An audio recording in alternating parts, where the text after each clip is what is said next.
Hello, my beautiful mythical old souls, and a huge warm welcome back. Could love, in its rawest, most vulnerable form, be both our greatest teacher and also a path to spirit?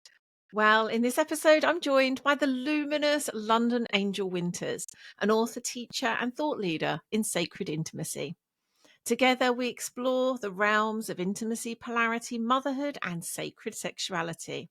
London shares how her childhood intuition shaped her journey to becoming a devoted practitioner of love.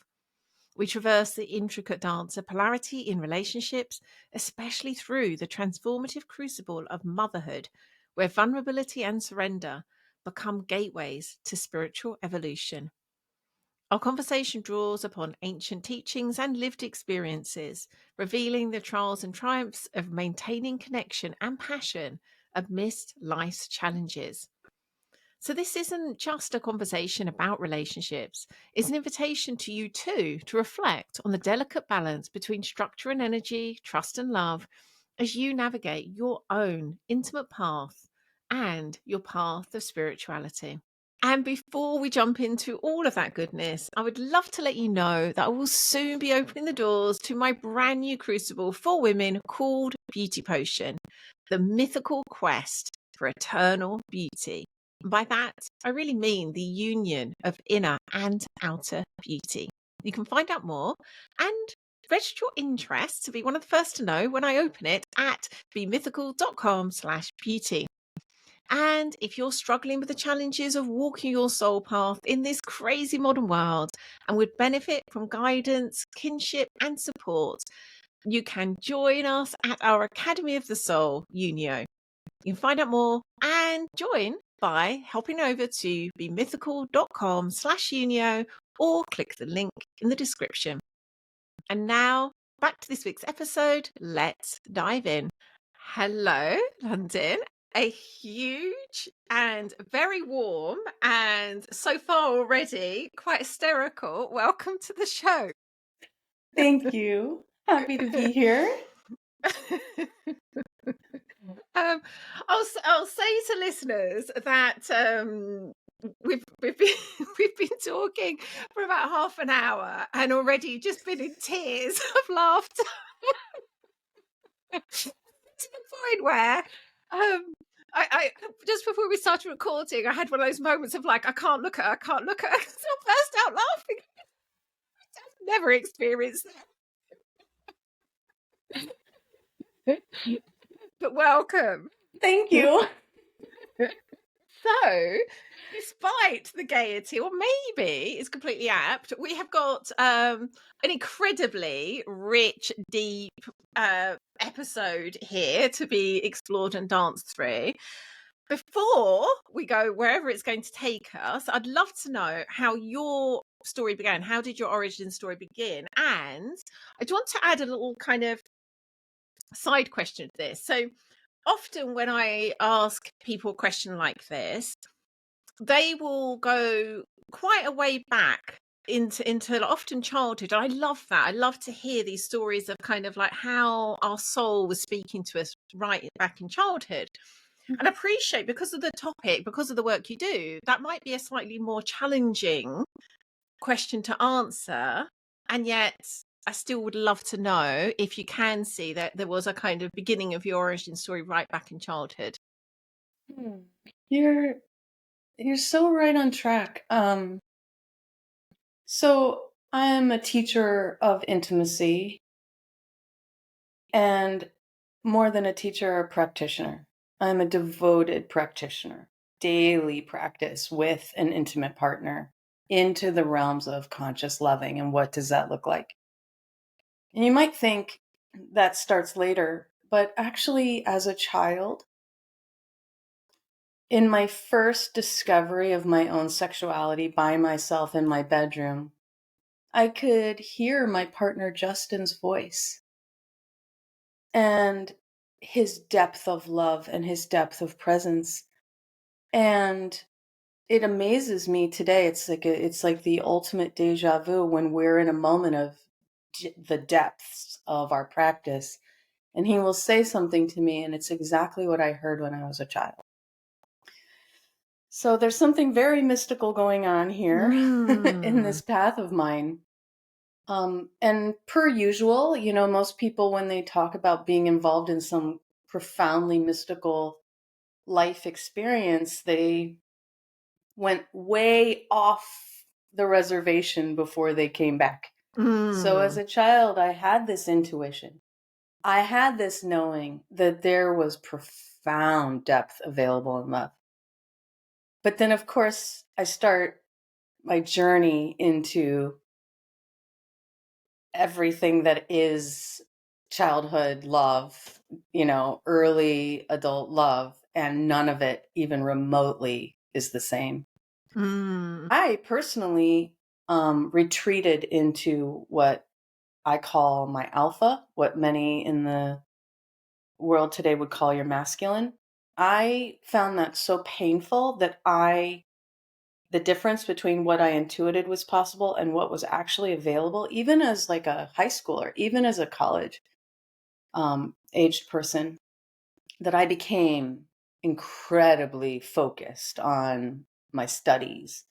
I became incredibly focused on entrepreneurial pursuits. I was still very mystical, so I became interested in the world of manifestation and that whole journey of knowing your power as a creatrix. And I was always very excited by it because the divine relationship was what was present through it all. But what was interesting was I won an Emmy when I was in my early 20s. I created these massive successes. I think I won 6 awards for professional writing. I was very accomplished at a very young age. And then I had had all these failures in love and relationship and really felt unmet and was dating men they would alternate between being like a total jerk who was sexually exciting to like I was the breadwinner, but I felt safe with the guy. And, it was just like batting between these two realities. Everything ending. I was divorced and it was awful. And then I decided to apply all of my manifestation skills to love. And that worked even worse, because I was like, I'm going to do this. I'm going to tackle love. You know what I mean? It was like plot twist. That didn't work. Yeah, right. Because you can't control the mystical, right? You can't like get in there and order the miracle, right? I don't mean order as in you can order it. You can say, I'm ready. I'm here to receive. But you don't go in there and micromanage the process, right? Yes. You push it so far away from yourself. And that was my early experiences in gender studies, which was like, the feminine does this and the masculine does this. And I was like, all in because I want love. I'll do it. Never got farther away. Yeah. And also knowing a bit about you and how you've described yourself back then, I imagine you kind of applied yourself to it in the same way, as in like, oh, I can do that. I understand. Totally. I've got Yeah, the I was task. oh, you want me to be like dynamic and moving? Oh, yeah, I can totally master that. I will dedicate myself to mastering that. Well, that's kind of like sad because what it is without realizing it, you convince yourself that to have the love you want, you have to become this magnificent pretzel of a person. Like, oop, that's very masculine. Cut that off. Oop, supposed to not have an opinion. Let's pretend to be demure, Oh, I'm not supposed to show him how powerful I am. Let me act helpless. I mean, it really turned in on itself. And it was a magnificent house of mirrors because I was achieving a lot of male interest. I was being adored. I was being cherished. I was being worshipped. Really, truly, it worked. All the archetypes of polarity work great. But I was losing my spiritual evolution in the process because I was like clipping my wings left and right. I was only Yeah. playing one side of the piano, the feminine side. God forbid I would Mm. move over here and animate some of the parts of me that had won an Emmy in the past, that had created financial freedom for myself. Like, I had all these beautiful talents in the Mm. structural realms of penetrating the world with my love that I had completely abandoned. And so, what my path in this work has represented is learning how to play all the notes of the piano in a way that creates the depth of sacred sexuality that I adore. Mm. Oh, gorgeous. Yeah, I feel so moved by what you've shared there. And I was thinking, and there's a kind of course in what I'm about to say, but I could really feel the truth of how, before we started recording, we were talking about how kind of out there in the sort of polarity, intimacy, sacred sexuality world, there can be this tendency to reduce, oversimplify, create these kind of very rigid roles. I love how your story is kind of like that happening for you at an individual level, but is what we can see out there happening at large. Is a real flavour of how this is showing up right now, which I know your path is kind of inspired really of what was going on for you and what that created and what you, I guess, either saw was possible or felt called towards that was different. Well, I was doing this with a partner, and we believed the sales pitch that if he did all the masculine parts and I did all the feminine parts, we'd have great sex forever. Mm, And yeah. it's true that the nature of polarity is opposites tremble to come together.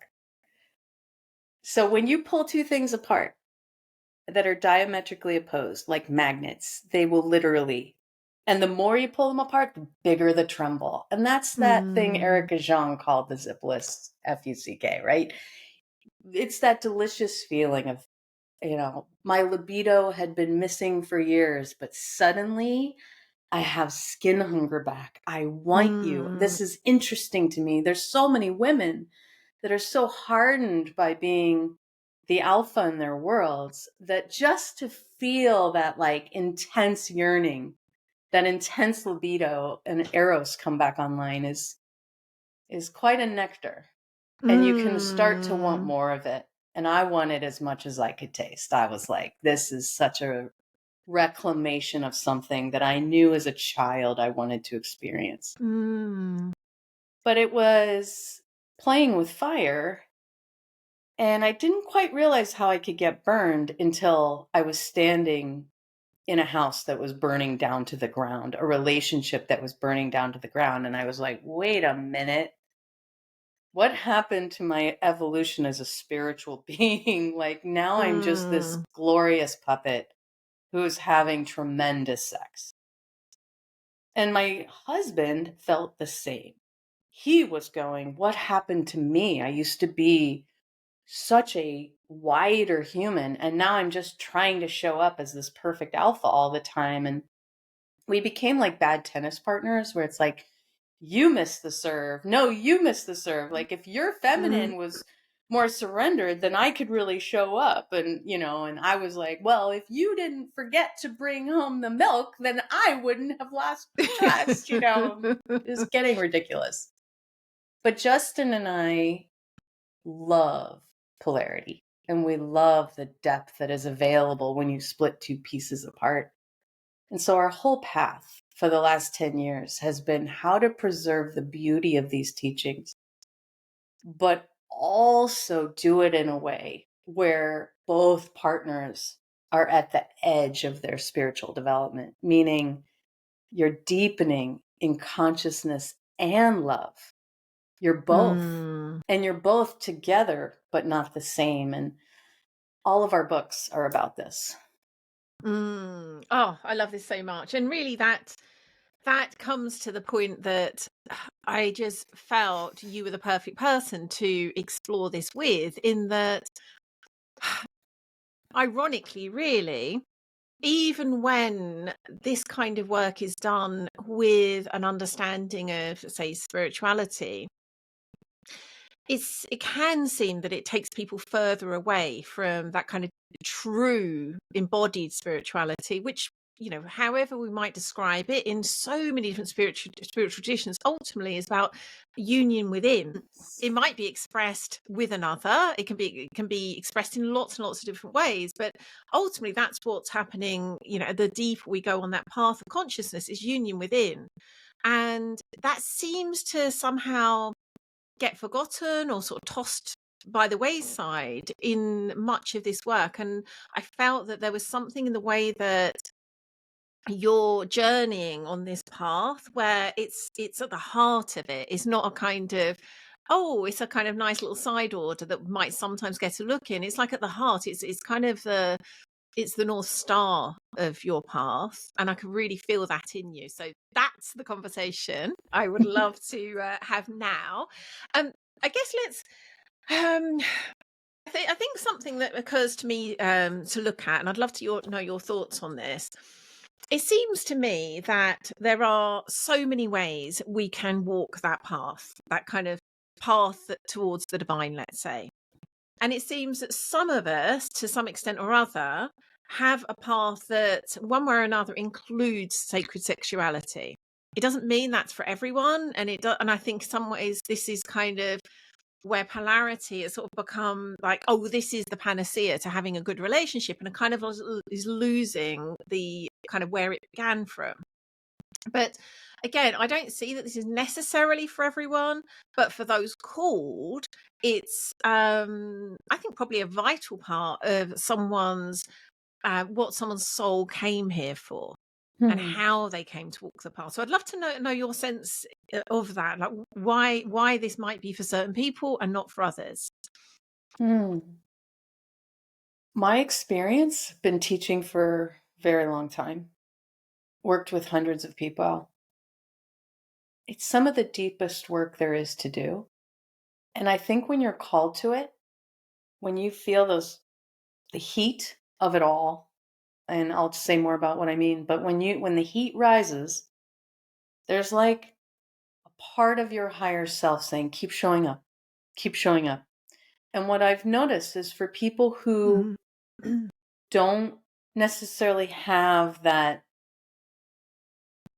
unknown part inviting them back, they shy away as soon as they feel what this really is. And the reason why sacred sexuality is such an intense path is, let's say you want to evolve spiritually and you get involved in a teaching. Well, when you're ready, you read the books.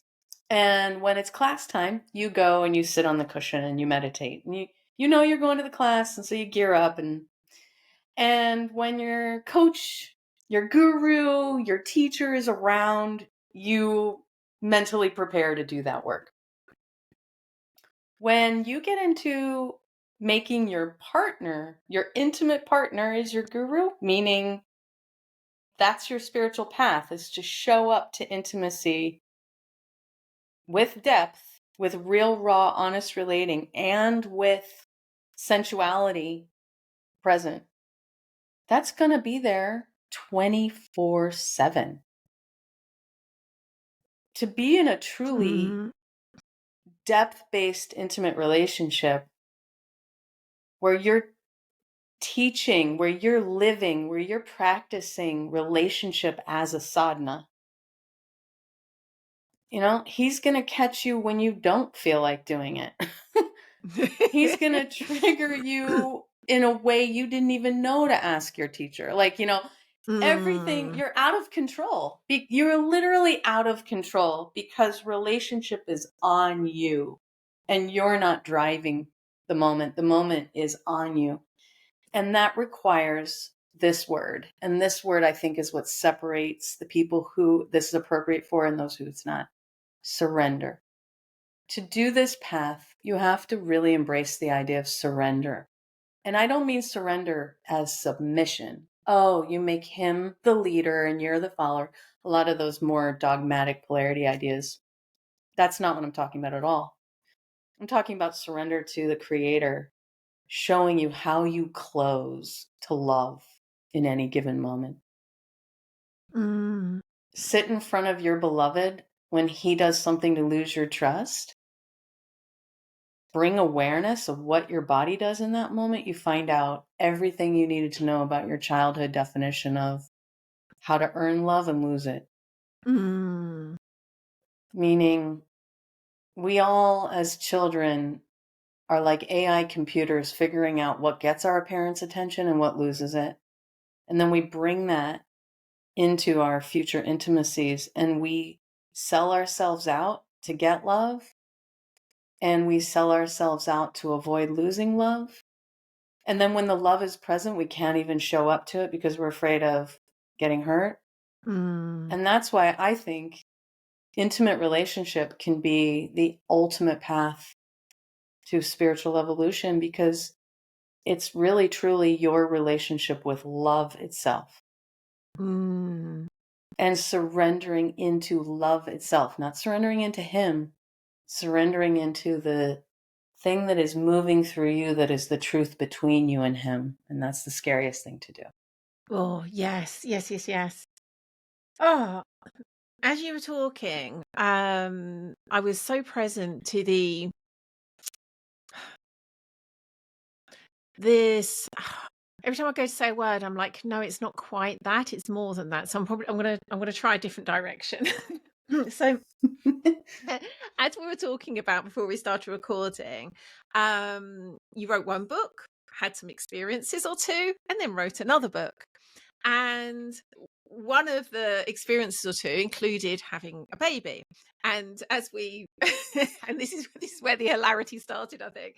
As we were talking about, if there's anything that's going to bring us to like what's real, what's true, it's going to be having a baby and all that comes with that.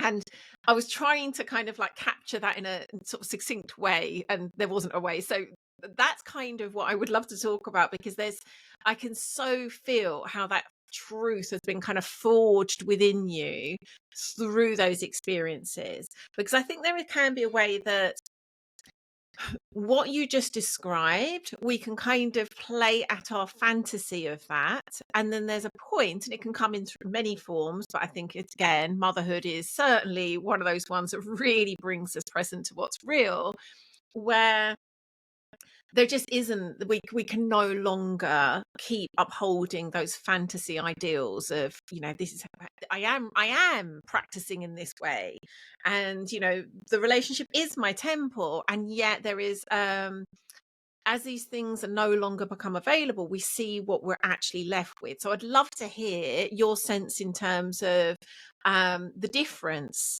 between, and again, it's not, the books are just kind of nice ways to sort of gesture at these different stages of your evolution. But what was the difference? Brilliant question. So when I wrote my first book, The Awakened Woman's Guide to Everlasting Love, I thought I was bringing this gift Mm. of setting women free from performing. I call it dancing for your dinner. You learn the rules of Mm. what creates attraction, and then there's some part of your love-driven being that just cannot help but be happy, horny, and grateful, because you find out that's the vibe that he loves, and you think you're being your full true self, but there's elements where you're definitely bringing the thing that makes it all feel nice and glowy. Mm. And it was funny because I wrote that book, The Awakened Woman's Guide to Everlasting Love, to try and say to women, like, hey, there's room for your full self. Like, let's say anger isn't something you know how to bring and not lose love. And I wrote all of these stories about how I would bring anger and it would lead to like radical lovemaking. I told stories about how Justin and I did a whole year where every fight had to lead to lovemaking. And Justin and I had this whole journey of awakening to our understanding of what sacred sexuality or sexual yoga is. And then we got pregnant.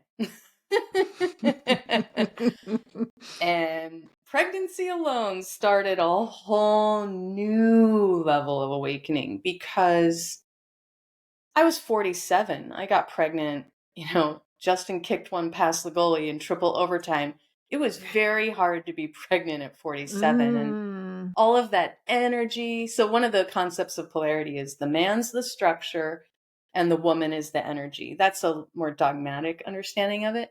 But I was fully bought into that. So I was always bringing him all these energies and, da, da, da, da, da, and he loved it. And then he would structure it. So it's like, if I was like thunder and lightning, he'd be like, bring it on, baby. I'm here for this. And we had crazy lovemaking doing these games. But now imagine me at 47 years old, giantly pregnant with a bowling ball sitting on my cervix, just ouch, pretty much all the time, exhausted. I would take these naps where I could fall asleep in a train station and wake up 3 hours later. I was so tired. And I start to look at this idea, I'm the energy and he's the structure,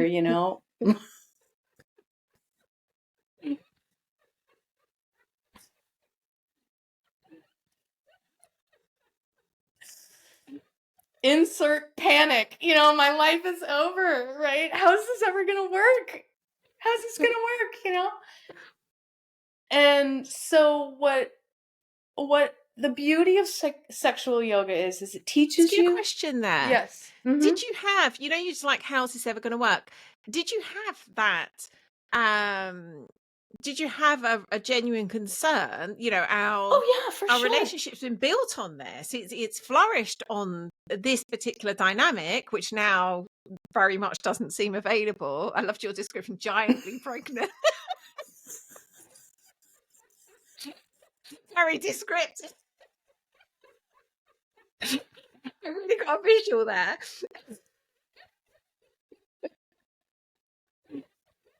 So from that place, did you have that genuine, like, how on earth will this work? Absolutely. Just because you're a teacher of sexual yoga, I'm also a practitioner.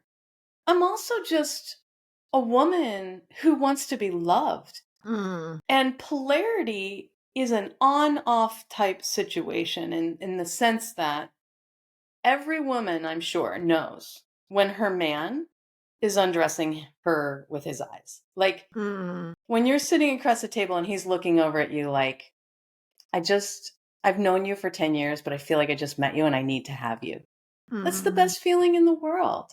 He's present, he's interested, he's engaged, and he's bringing his full fire to the connection. And you know what? When polarity is not present in a moment, you feel him sitting there dead. You feel him looking at you like, I've been with you for 10 years. How many times have I made love to you? And like, I'm sitting there 47, giantly pregnant, and like a 22-year-old waitress comes up and is like, Justin's really good looking. Those are tough moments for any woman. And you start to feel, so, in the divine energies, there's alpha and omega. And alpha likes to be trusted and omega loves to be loved. And omega loves to be seen. And when your man loses polarity for you, it's like he's looking through you. He might be so loyal. He might be the greatest guy in the world and isn't going anywhere. Like that 22-year-old waitress comes up, Justin doesn't even like check her out. But he's still seeing through me because there's no polarity. And, in my books, as you know, I write stories where I give you this moment in detail so you can really feel my side of it, which is just like panic. It's just like, oh my God, is this whole thing dead? Is there room to have a baby and be a polarity couple? And, I say in the book, like, in that moment, this is a true story. Like in that moment of me just feeling hopelessly invisible and huge and tired and dead, I remember, oh my God, I don't think I know. And this was a long time ago. There's many more polarity couples now. But back then I was like, wait a minute. I don't know a single polarity couple that has kids. Maybe there's a reason for that. And you know what? Come to think of it, none of my teachers were even married. Oh my gosh. It's so true. Like you say, it's not that there are none, but certainly I would say it does Back seem as then, though, there were none. This yeah. was like years and years ago, right? Mm. Now there's still very few. You know why? Mm.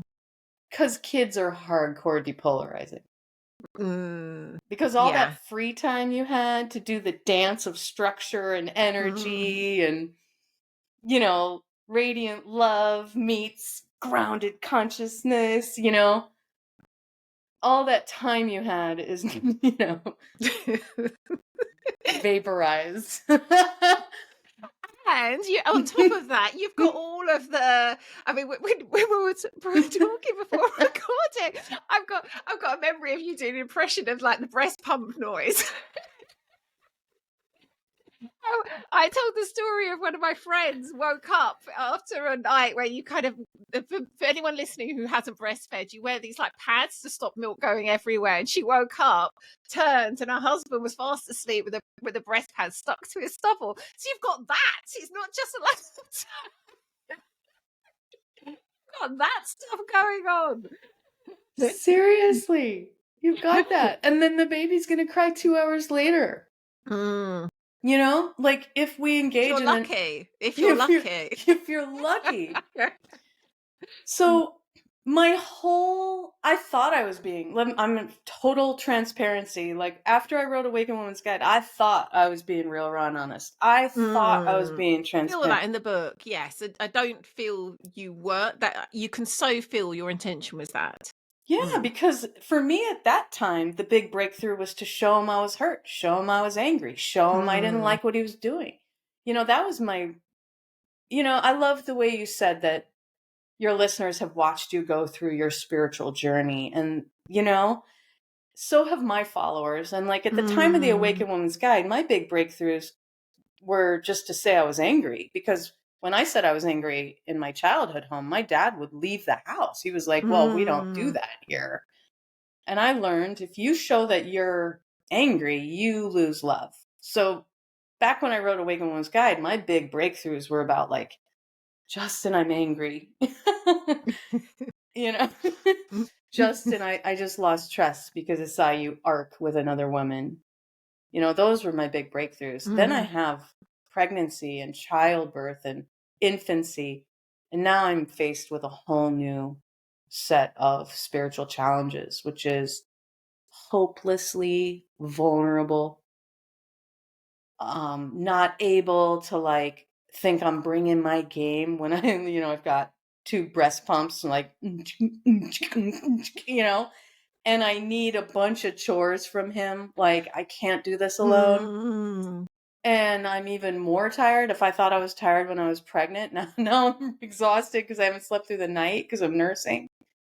And I was 48 years old at the time. I had a baby so late in life. I mean, it was devastating to the omega parts of me. And my daughter is this glowing love bomb. I mean, she is essentially like heaven in a swaddle. And my husband's attention's going to her, right? And now I'm sitting there kind of beaten up, bloody, bruised, and I have this omega that I can't even remotely compete with. And what's beautiful about, I'll say, like, I never think of myself as a teacher because I don't want to be a teacher who stops learning. I don't want to think I have to have the answers. I always think of myself on this journey as a practitioner, because what matters to me is this thing I have going with Justin. And if I'm not willing to look like humble myself into my struggles, I'm not going to keep learning. So what was beautiful at the time is I was just like, okay, I'm back at the learning curve again. And how am I radiant love in this space? How am I? And I go back to the word that has saved me every time: surrender. I surrendered into the vulnerability of needing him more than ever before. I surrendered into letting all my false beliefs about what is beautiful go, because I could no longer be those things. Like, I didn't have the body that I could rely on. My body had been beaten up by pregnancy. I didn't have the free time to like fluff myself up into certain energies that are fun for us. It took all of that theatrics away. But what it gave me back was the pulsing throb of vulnerable, real, raw, surrendered relating, where I just looked at him and said, help. Like on the day that I went into labor, I had Ava at home, and it was a 24-hour labor. And I looked at Justin after that first contraction and I just said, help. And he spooned me and started breathing me. One of the big practices in sexual yoga is the man breathes the woman into her pelvis and she inhales that up. And we did that practice for 24 hours straight. It was like he was a part of the birth too. And then that just continued through infancy. Rather than getting mad and against each other, I would just look at him and I would just say, I'm crumbling. I need you.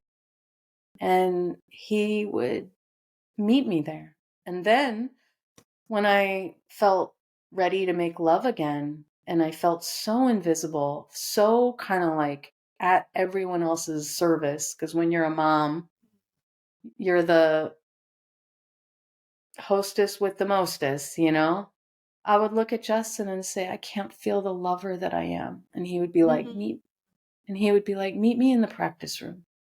And we would hire a babysitter and I would take an hour and he would just make eye contact, breathe down my front, say, I'm here, I'm not going anywhere.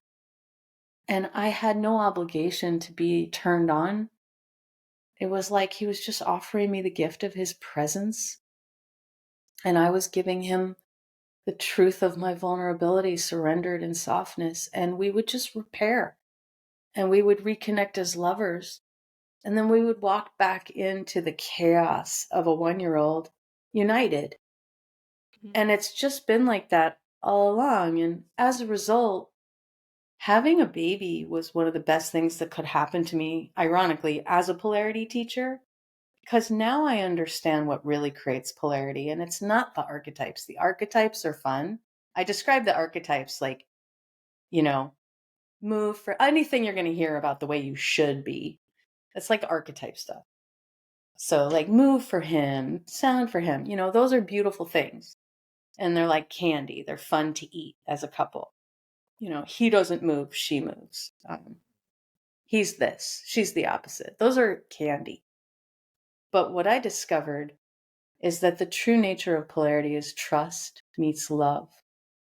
You trust him to show him your deep, vulnerable heart, your yearning yoni, the part of you that you think is too much. You show him that. And he learns how to love your insatiable demand. So you learn how to trust what you can trust in him and surrender into that peace. And he learns how to love that it's just never going to be enough for you. And you're always going to want more. And you have this crazy yearning to know love in this lifetime, conscious love. And as a result, those first 3 years of her life were my best lovemaking. Because I couldn't bring everything I thought I was supposed to bring. And I found out that love is unconditional. And if it's not unconditional, it's games. Games of sensation.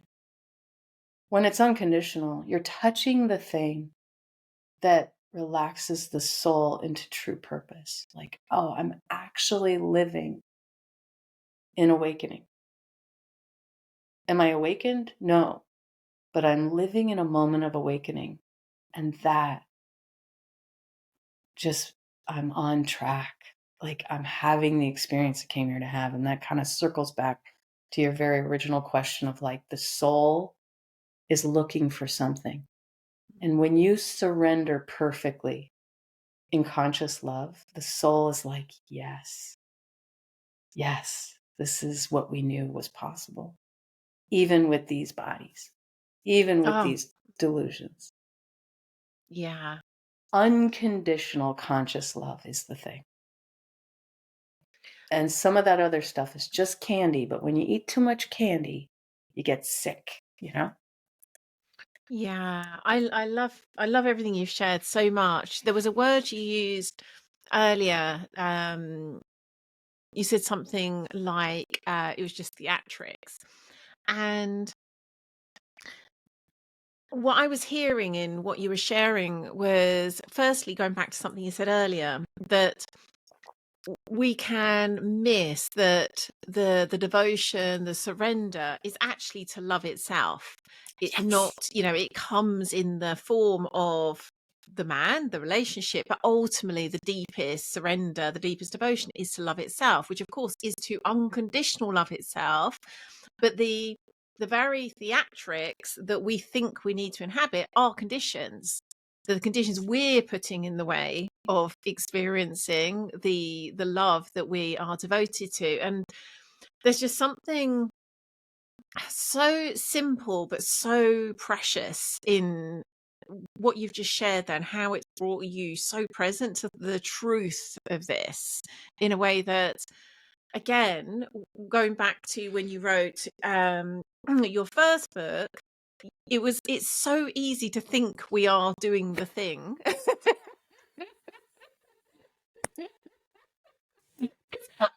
I really get that you did think you were doing the thing. Then, Totally. I wrote that book from the bottom of my heart, from where I was at, you know? mm. And yet, it's so huge. I think this is really where I'm getting to. It doesn't really matter what the path is. It's so human of us to have these ideas that we think we're doing the thing, and yet it's kind of, like playing at these roles, these theatrics, and they may well be. And this is something I'd love your sense of. They may well be a vital step on the path. It might be that we can't actually um kind of jump over that stage. Perhaps we need that kind of sort of living out these fantasy ideas before we're ready to step beyond them. I'd love to know your sense of that. My honest answer is I don't think so, because having mentored couples with Justin, mentored women by myself, as Justin and I evolve in our understanding of what this thing is, this je ne sais quoi, right? Like we practice and we learn from our practice, and that's really where all the books come from, all the practices. So we're sort of like always untangling the mystery school. But as we've evolved, it's become simpler and simpler and simpler, as any real spiritual deep truth is, right? Mm. And what we notice is the people who are coming to us now, when it's given to them in such a simple way, they can so simply, like we had a practice on our Patreon on Friday night for couples. And you just saw, I mean, nobody on the recording, you don't see the checkerboard, but Justin and I have a checkerboard of people practicing. And the brand newbies are getting it as much as the people who've studied with us for 10 years.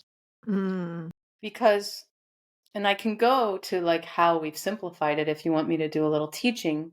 It's all in the new book, but when you understand these ideas at their most fundamental level, it's something that you already are. There's nothing you're trying to achieve, and you're not you're not broken trying to fix. Mm. It's something that you already are, and it's just relaxing enough to let that bloom.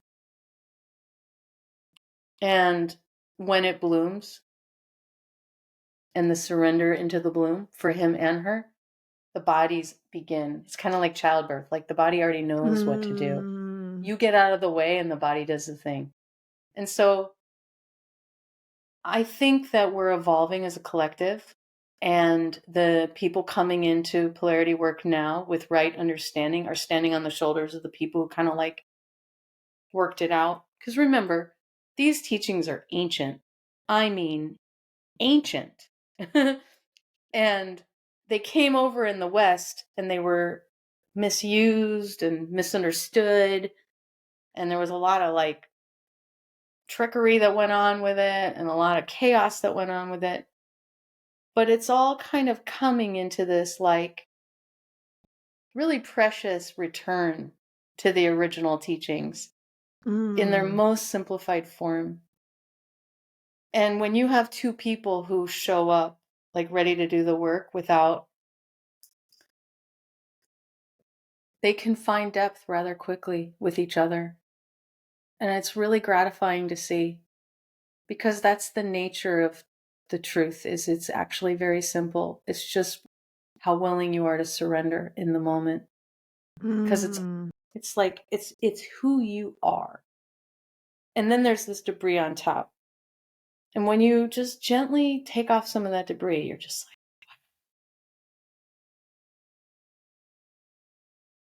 so I'm blown away by how quickly things are opening.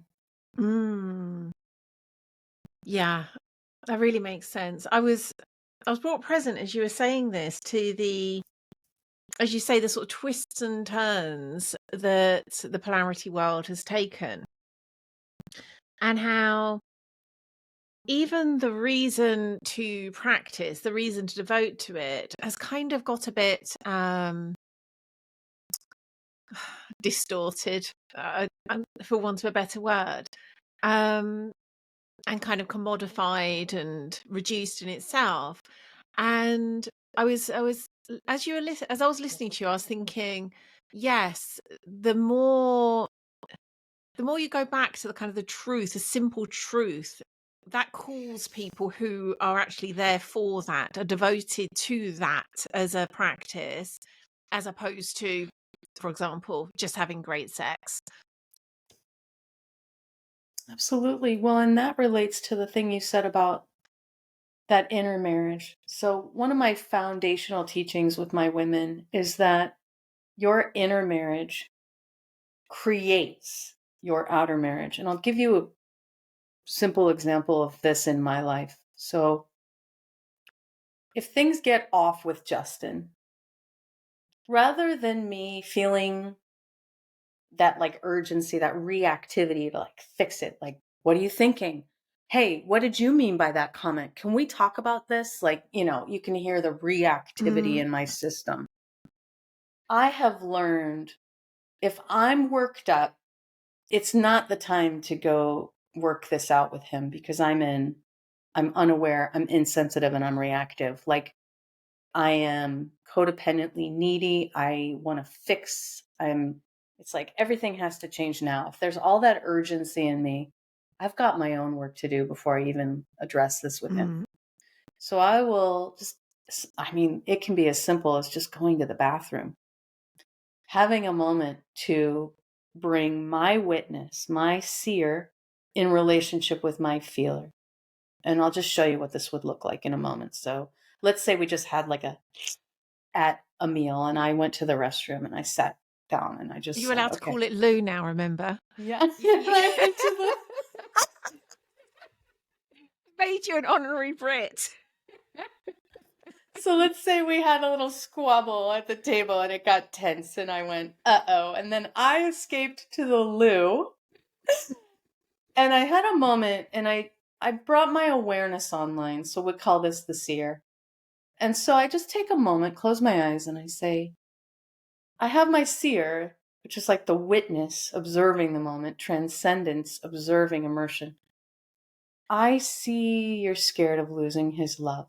And then I bring my feeler, the one that's immersed in the moment. I feel misunderstood and afraid. And then I go back to my seer. So this is alpha holding omega. This is literally the two-bodied practice, but I'm doing it with my own seer and my own feeler.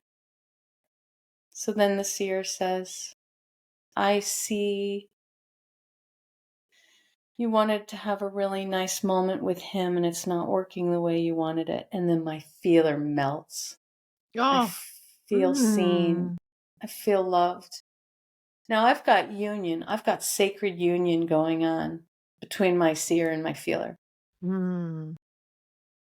So I'm taking a moment away and I've reestablished my seer loving and seeing my feeler, and my feeler trusting my seer. Because remember, what creates polarity is trust and love in union. So Mm. you can see my seer is loving my feeler, and then my feeler, feeling like there's room for her, trusts that seer. What does that remove? All of my reactivity. Like I'm back in unconditional love. I'm Mm. back in divine union. I'm back in my strength as a woman. I'm back in my strength as a love-driven being. And so I walk back to the table, overflowing in true radiant love, surrendered into true radiant love.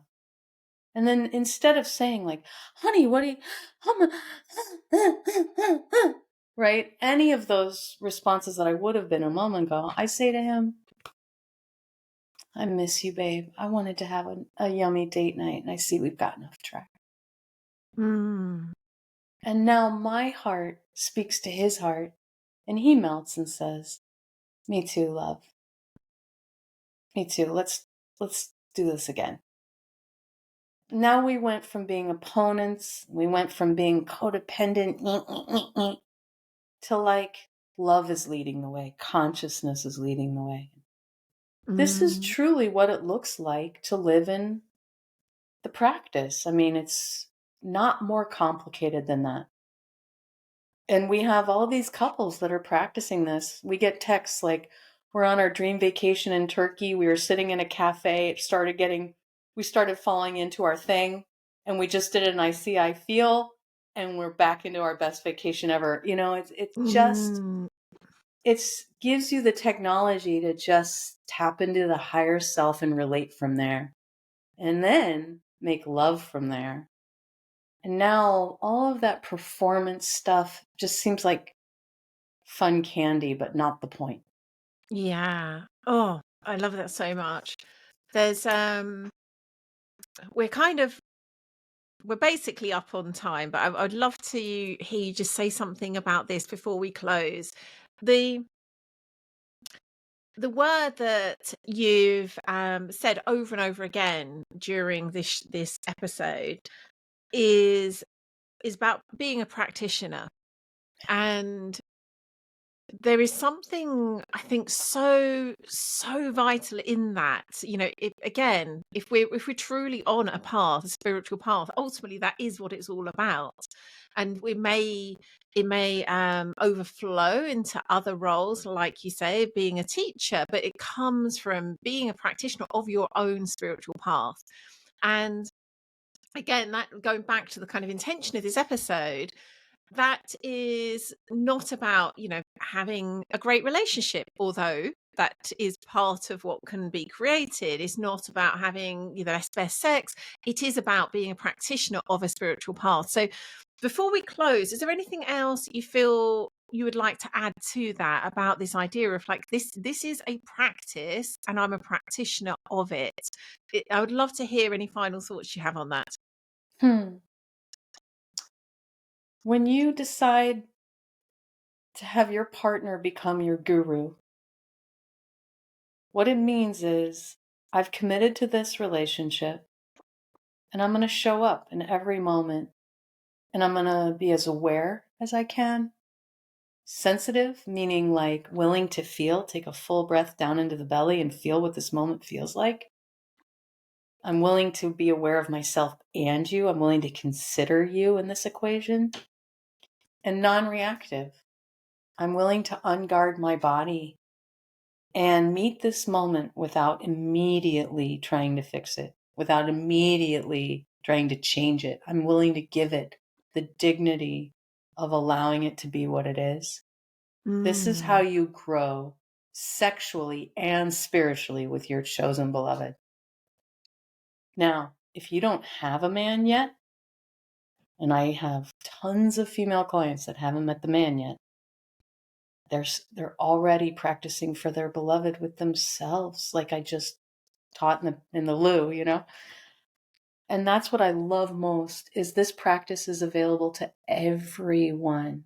And when you're doing this practice as a single person, you attract way better people. You know, like your inner marriage creates that outer attraction that brings in the right people, the ones that are wanting to grow, the ones that want to awaken with you, the ones that want your feelings to be something that they treasure rather than resist. You know, it is a wonderful, wonderful journey to be a practitioner of this work above everything else. And the resources are available to do it. Is it for everyone? Not even a little bit. It is the hardest of the hard.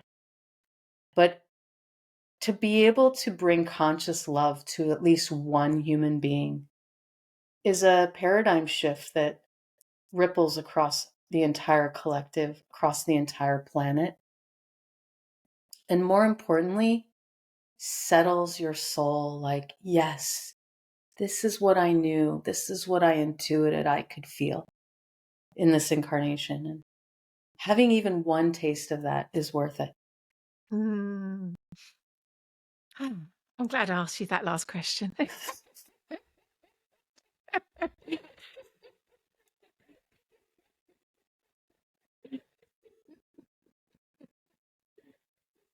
Sometimes I think, well done for me. As the host, that was one of those moments. I can tell you, I've never had this much fun on a podcast, and I'm just positive that I have mascara like pouring down my cheeks from laughing so hard. You look absolutely radiant. You really do. Oh my gosh. So before we collapse into laughter again, not quite yet, where can listeners find out more about you and your wonderful work? Well, you know, the best place to learn about us is our books, because that's where you find out whether this path is for you. You know, long before working with us in person. And the first book is The Awakened Woman's Guide to Everlasting Love on Amazon. The second book is Playing with Fire, The Spiritual Path of Intimate Relationship, also on Amazon. And the Playing with Fire book has an audiobook, which people love, that's narrated by Justin and I, so you can hear us telling the stories and whatnot. Oh, so much fun. It's really great. People really love that second book. They treasure it because it's got a whole practice guide. Our intention with the second book was to set you free in the work. You would never need to work with us to be able to begin the path. And then if that's something that calls to you after you read the books, we have monthly groups on Patreon. We have a women's group, a men's group, and a couples group that meets every month and deepens in the work. And then we do in-person workshops and whatnot. But the place to start is on Amazon with the book and kind of see if it resonates, right? Yeah. And as I was saying, I haven't read Playing with Fire, but I will now. But having read The Awakened Woman's Guide to Everlasting Love, have I got that right? You just have such a beautiful way of bringing things to life. You know, there's just such a honesty and attention to detail that makes it like such a you know, when you read books and you feel like you are just there being transported to the scene, you have a real way of writing that does that. So yeah, I strongly recommend reading your books. Thank you. Labors of love. My favorite thing to do is to write and create that relationship with the reader. So that's really where my heart's my heart's joy is. So I appreciate that feedback. Yes, it's so clear that's the case. Well, this has been an absolute joy. We did manage to calm ourselves down to yes, I think we went into all the places that I was hoping we would go and some more. So thank you so much.